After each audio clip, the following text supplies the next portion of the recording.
yuk agak press sedikit dirimu. Kadang-kadang memang diri kita perlu agak ditekan sedikit untuk menghidupkan nilai-nilai ideal yang kita pancangkan dalam hidup ini.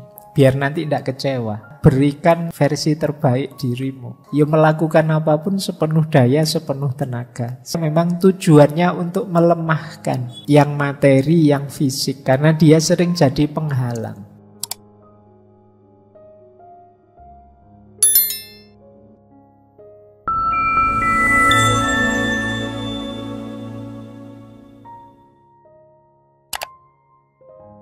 Assalamualaikum warahmatullahi wabarakatuh. Bismillahirrahmanirrahim. Nah, malam hari ini kita belajar gaya hidup yang banyak diidolakan, diidealkan dalam tradisi agama-agama, tradisi spiritual. Jadi gaya hidup ini sering disebut gaya asketisme. Kita mari belajar sebentar ya gaya asketik ini. Seperti apa sih ideal hidup yang diinginkan oleh para spiritualis agamawan. Kalau kemarin-kemarin kan kita ngobrol gaya hidup keseharian kita. Malam hari ini kita gaya hidup ideal ala agama-agama. Baik, kita mulai. Disiapkan pikirannya, disiapkan segala yang perlu untuk disiapkan. Kita mulai sekarang. Nah, saya awali dari minggu lalu. Minggu lalu kita membahas minimalisme. Kita diminta untuk tidak berlebihan. Kita diminta untuk hidup sederhana saja. Kita diminta untuk hidup seperlunya saja. Atau kalau pakai istilahnya Ki Ageng Suryo Mentaram itu kan, sak perlune, sak butuhe, sak cukupe, jangan berlebihan.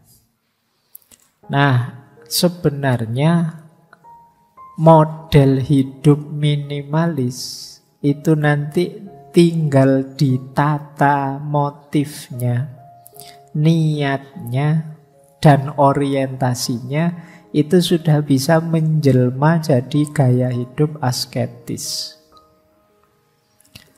Sama-sama tidak berlebihan, tidak mubadir, tidak hidup secara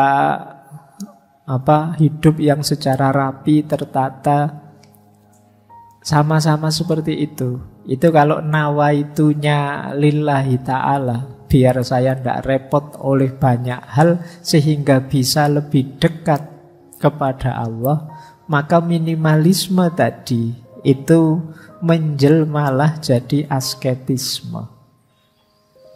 Berarti kuncinya nanti di motifnya, cara berpikirnya, world view-nya. Kalau kemarin minimalisme itu kan kenapa sih kita hidup minimalis? Ya biar kita itu nyaman, tenang, tidak banyak pikiran. Itu kan tujuannya kemarin itu. Nah, sekarang kita naik kelaskan sedikit. Tujuannya jangan hanya berhenti di situ. Kalau bahasa akademiknya kita transendenkan. Sekarang gaya hidup minimalis itu ya nanti ketemunya asketisme. Jadi seperti yang kita bahas malam hari ini. Nah, sebenarnya ya cukup itu saja. Kita tidak usah lanjut lagi ngaji. Pokoknya materinya sama. Yang penting nawaitu lillahi ta'ala. Minimalis jadilah asketisme. Baik, nah sekarang kita lihat beneran apa iya begitu asketisme itu. Asketisme dari kata askesis yang artinya sebenarnya latihan. Kalau kata-kata awalnya ya konotasinya berolahraga. Coba ini makna harafiahnya ya, jangan nanti kalian mau melakukan apa, saya mau asketik Pak, jalan pagi misalnya. Kalau sekarang tidak populer istilah itu ya, kalian pakai istilah biasa saja lah. Tapi memang aslinya itu. Makanya kalau dalam Islam itu kalian melakukan banyak upaya mendekat ke Allah, membentuk jiwamu biar bersih, jernih sehingga dekat ke Allah. Itu kan bahasa Arabnya riyadoh.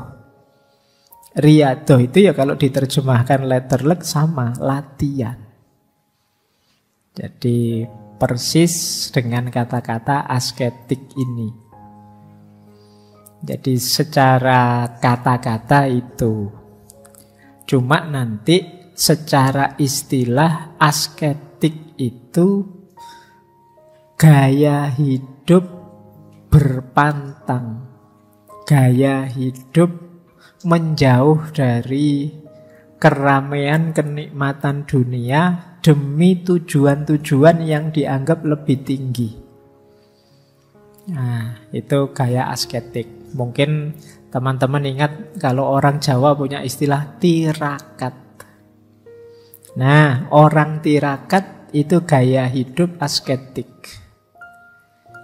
Sebenarnya mungkin tirakat itu ya dari bahasa Arab juga. Taroka yatruku, meninggalkan. Nanti ini sebenarnya diserap juga dalam bahasa Indonesia. Kalau teman-teman baca buku, misalnya ada istilah bertarak. Bertarak itu berarti gaya hidup meninggalkan sesuatu. Nah, jadi ini maknanya memang gaya hidup asketik itu gaya hidup tirakat. Gaya hidup meninggalkan sesuatu, berpantang sesuatu, menjauh dari sesuatu demi tujuan yang lebih tinggi. Ini ada di semua agama.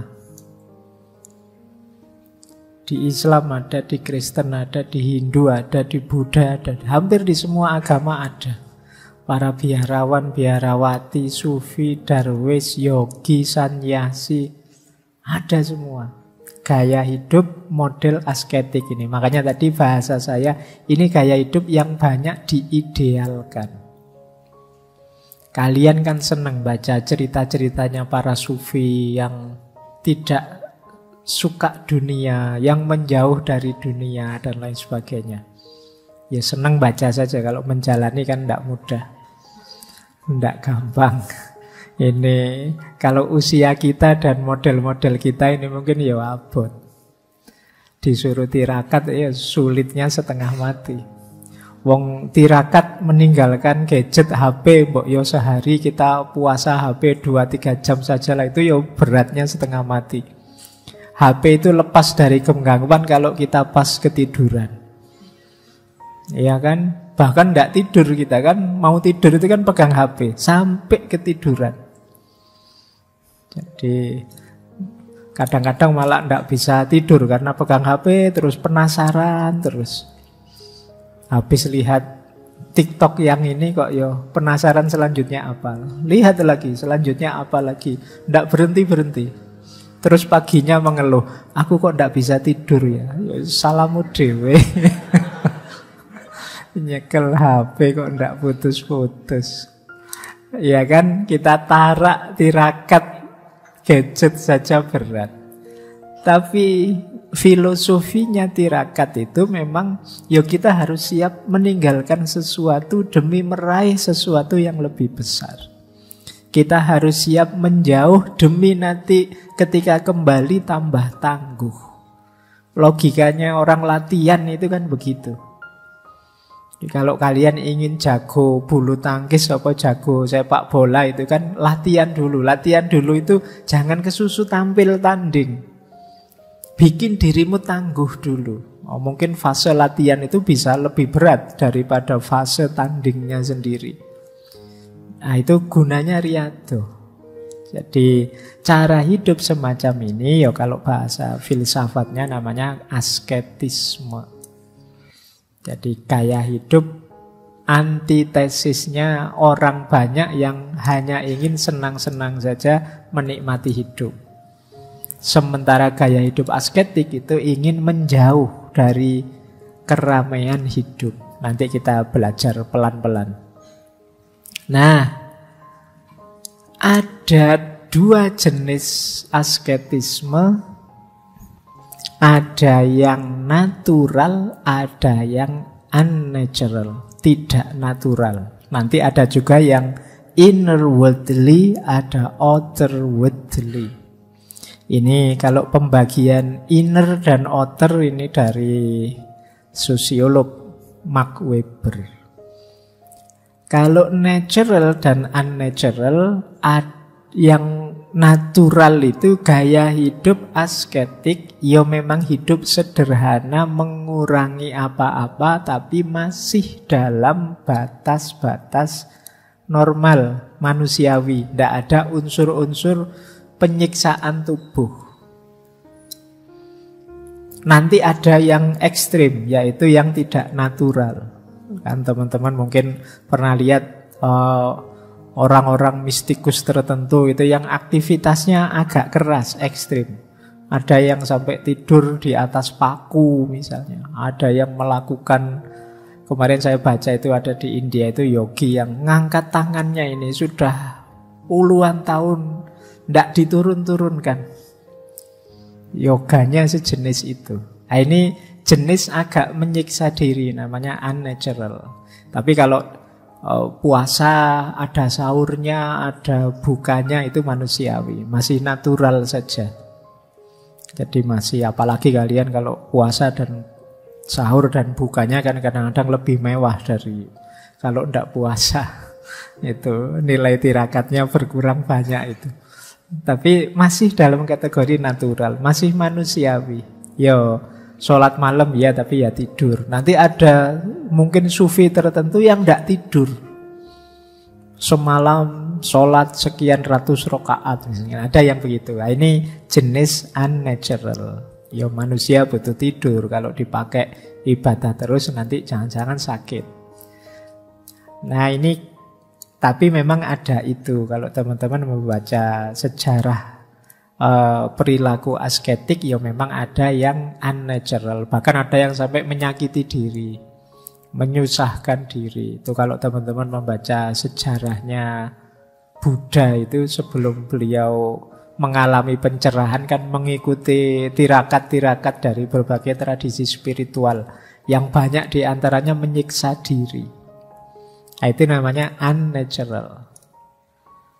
Demikian juga ada yang innerwardly, ada yang outerwardly. Innerwardly itu masih terlibat dalam hidup sehari-hari.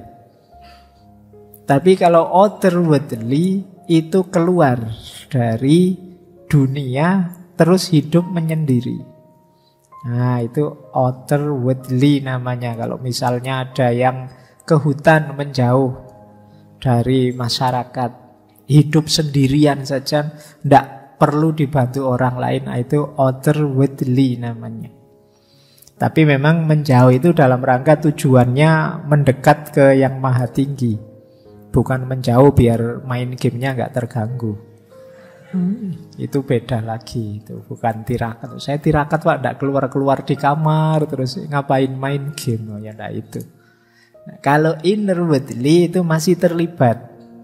Orang Jawa punya istilah namanya topo ngerame. Topo ngerame itu sebenarnya aku ini sedang bersemedi, bertapa, tapi dalam keramaian. Jadi tingkah polanya orang di sekelilingku tidak mempengaruhi aku, karena batinku sudah batin yang meditatif. Jadi mindful, fokus pada tujuan-tujuan spiritual. Meskipun sambil ngajar, sambil kuliah, sambil kerja, sambil nongkrong di kafe dan lain sebagainya. Nah, ini cuma tidak acting ya, memang beneran. Kalau istilahnya memang tirakat beneran, batinnya kuat beneran. Tidak sekedar alasan. Kadang-kadang kan kamu kok tiap malam ngopi di sini loh. Kamu lihatnya saya ngopi, padahal saya itu sedang geger membayangkan alasan muda itu. Nah, tapi orang-orang pejalan spiritual yang innerwardly ya memang kelihatannya kerja biasa, kuliah biasa, tapi batinnya itu batin yang meditatif, batin yang fokus pada Tuhan terus. Ya kalau bahasanya Al-Quran kan, yang ingat Allah dalam keadaan berdiri, duduk maupun berbaring. Ini namanya innerwardly.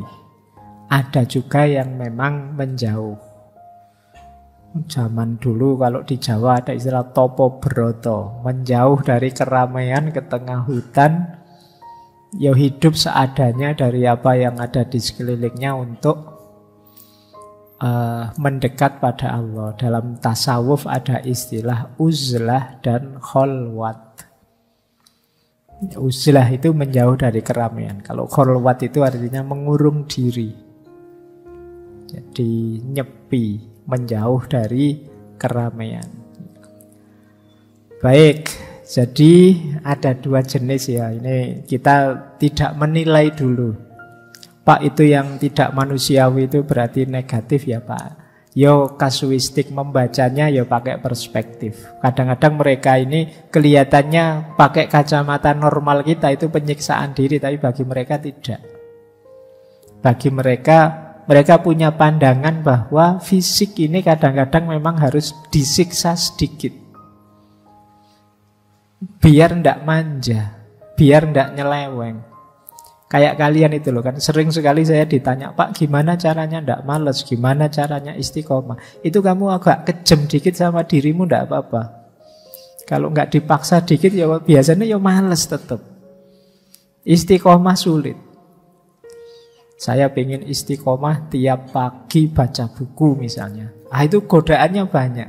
Agak menyiksa. Pak, diri kita kok dipaksa tuh Pak? Iya, kalau nggak dipaksa manja kadang-kadang. Pingin enak terus. Nyari alasan aja. Loh kemarin kan janjinya tiap pagi baca buku. Iya Pak, tapi kan yo masa harus begitu? Kadang-kadang kan yo ada istirahatnya, wong kita itu manusia. Ya, alasanmu gitu. Nah, yuk agak press sedikit dirimu. Kadang-kadang memang diri kita perlu agak ditekan sedikit untuk menghidupkan nilai-nilai ideal yang kita pancangkan dalam hidup ini. Biar nanti tidak kecewa. Sering saya pakai istilah berikan the best version, versi terbaik dirimu. Berarti apa? Ya melakukan apapun sepenuh daya, sepenuh tenaga. Sehingga kadang-kadang orang melihatnya, wah keras sekali ya, tidak manusiawi menurut saya. Mungkin begitu. Tapi dalam konteks para darwis, para sufi, para mistikus itu sebenarnya bagi mereka memang tujuannya untuk melemahkan yang materi, yang fisik. Karena dia sering jadi penghalang. Jadi lemes tidak apa-apa, mungkin begitu. Karena dengan lemes itu tidak mikir aneh-aneh wis. Kalau kamu terlalu banyak makan, energimu berlimpah ruah, itu kan terus mikir aneh-aneh. Ingin nyoba ini, nyoba itu, menjelajah ini, menjelajah itu, ada dorongan nafsu ini, ingin itu, dan lain sebagainya. Tapi begitu kamu lemes, kayak kamu menjelang buka puasa itu loh. Itu kan lemes, itu ditawari apa-apa kan males. Terus pokoknya ingin segera nang buka puasa.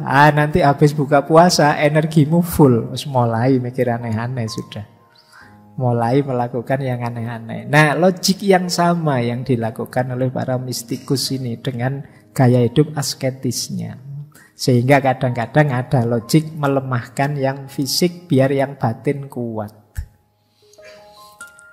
Oke, baik. Jadi paling tidak kita sekarang kenal asketik itu ada yang natural, ada yang unnatural, yang tidak natural. Tinggal nanti mungkin teman-teman menyesuaikan lah ya, sak kuatnya. Baik, kita lanjutkan. Nah, kalau ini sih cuma klasifikasi saja yang saya lihat dari berbagai agama. Tapi mungkin sayangnya malam hari ini saya belum bisa menjelaskan semua agama. Saya ambil sampel yang dari Islam saja. Nah, itu jenis-jenis hidup asketik yang ada di hampir semua agama. Yang pertama jelas puasa. Puasa itu ada di hampir semua agama. Bahkan bisa dikatakan di hampir semua makhluk. itu ada unsur puasanya. Menahan dirinya sebentar demi panen yang lebih besar. Itu namanya puasa. Yang kuat menahan capeknya belajar, ya nanti panen kepinteran. Yang kuat menahan lelahnya ibadah akan panen manisnya iman. Itu logikanya fasting, puasa. Jadi latihanlah puasa. Makanya orang Jawa itu punya banyak sekali jenis puasa. Macam-macam. Ada puasa mutih lah, ngerowot lah, dan lain sebagainya. Ini dalam konteks tirakat ini. Melatih diri sehingga nanti meraih sesuatu yang lebih besar. Kemudian ada lagi praktek asketik itu menyendiri seperti tadi ya, uzlah, menjauh dari keramaian. Communal asceticism, menjauh dari keramaian. Ada yang model yogi. Para yogi biasanya pakai gerakan tertentu, pakai nafas tertentu, fokus tertentu, gaya mindful tertentu. Kalau dalam Islam mungkin wirid dengan formula tertentu. Bacalah ayat kursi 1000 kali setiap malam. Wah, itu gaya yogi. Baca ayat ini 40 kali sambil membayangkan dia yang kamu taksir. Nanti dalam waktu sekian, ini gaya yogi. Jadi melakukan formula-formula fisik, formula-formula nafas, formula-formula zikir dan lain sebagainya. Ini juga gaya hidup asketik. Makanya kalian kan sering mengeluh, banyak sekali Pak, berat sekali Pak. Ya wong namanya tirakat, riadoh, latihan. Mendidik jiwamu tentu saja ya ndak enteng, karena hasilnya jauh lebih luar biasa. Kemudian ada juga yang melean, nocturnal vigils. Ini ndak tidur. Ada yang ndak makan namanya puasa, ada yang tidak tidur. Saya pernah membaca di India itu ada yogi yang tidak pernah tidur dan tidak pernah makan puluhan tahun. Kok bisa ya? Ternyata bisa memang. Itu kan luar biasa. Nggak makan loh. Kalau kalian membayangkan mau kalian kuliah jam 7 belum sarapan aja mulet-mulet. Ini nggak makan puluhan tahun bisa survive. Oh, kalau di Indonesia itu sudah ditemui pesulap merah itu. Diuji mestinya ya. Ya di berita-berita begitu. Jadi ya enggak tahu keasliannya. Tapi bilangnya memang praktek yoga itu seperti itu. Yang saya ceritakan tadi yang tangannya diangkat tadi. Tangannya itu sampai kering kayak hanya kayu yang kering itu. Tapi istiqomah diangkat. Kalian masih mending disuruh istiqomah zikir. Itu istiqomah ngangkat tangan puluhan tahun. Melakukan apa saja tangannya tidak bergerak. Nah, ini yang disebut tirakat. Nama gaya yogi. Nah, ada juga yang tidak tidur tadi ya. Tidak tidur semalaman. Para sufi itu kan kadang-kadang ada yang saking asiknya berhadapan dengan Allah, maka lebih milih tidak tidur. Seperti Robiah Al-Adawiyah itu kan, beliau lebih asik kalau orang-orang tidur semua. Jadi aku bisa berdua dengan kekasihku. Nah, asik bersama Allah. Jadi kayak kalian itu loh, kalau pas lagi berdua kan kamu lebih suka kalau teman-teman ini mbok yo lenyap semua saja. Nggak usah hadir malah ganggu aku. Nah, orang-orang yang cinta sama Allah juga begitu. Merasa yang lain itu pengganggu, makanya mereka menjauh. Ingin berdua saja dengan kekasihnya. Oke, terus kemudian ada juga gaya pain producing. Pain producing itu ya kayak tadi ya, semacam menyiksa diri. Bahkan ada nanti tradisi tertentu yang mukul-mukul dirinya. pakai cambuk kecil itu pundaknya dipukuli, dadanya dipukuli. Ini semacam penyiksaan diri untuk merasakan betapa dirinya itu lemah, tubuhnya itu lemah. Yang kuasa dan ingin diperkuat itu batinnya, dekat dengan yang maha batin. Nah, ini banyak nanti ritual-ritual yang jenisnya pain producing. Ada kalanya fisik, ada kalanya juga mungkin aktivitas. Mungkin kalian pernah melihat praktek-praktek thorikot tertentu. Wah, ini membaca Fatihah 100 kali misalnya. Kalian kan mungkin dianggapnya kajian apa terus ikut. Waduh, ini tidak selesai-selesai Fatihahnya, kamu tersiksa sekali. Tapi yang sudah biasa tidak masalah, dia tidak tersiksa. Karena dia tahu ada target lebih besar dari itu. Itu namanya jenis pain producing. Jadi memperlemah diri, menyiksa diri biar sadar, biar tobat. Ada juga yang terakhir, kalau ini berat, selibasi, tidak menikah. Nah, iya. Banyak tradisi agama-agama yang banyak. Bahkan kalau di Islam banyak beberapa ulama tidak menikah. Mungkin karena fokus pada ilmu. Jadi cuma tidak ada doktrin selibasi. Di beberapa agama ada doktrin orang suci yang tidak menikah. Jadi memang milih tidak menikah. Nah, ini bukan karena tidak laku, ya kalau mau banyak tidak kayak kalian. Jadi ini karena memang spiritualitas. Jadi dianggapnya menikah itu bagian dari pemanjaan nafsu. Nah, nanti ada beberapa ulama juga tidak menikah mungkin karena mewakafkan dirinya untuk umat demi ilmu. Jadi ini juga jenis praktek hidup asketik. Sebenarnya masih banyak, cuma secara umum yang ada di semua agama ya yang saya sebut ini. Puasa, tidak tidur, gaya-gaya yogi, zikir, wirid, menjauh, kemudian sejenis pain producing, agak memberati diri.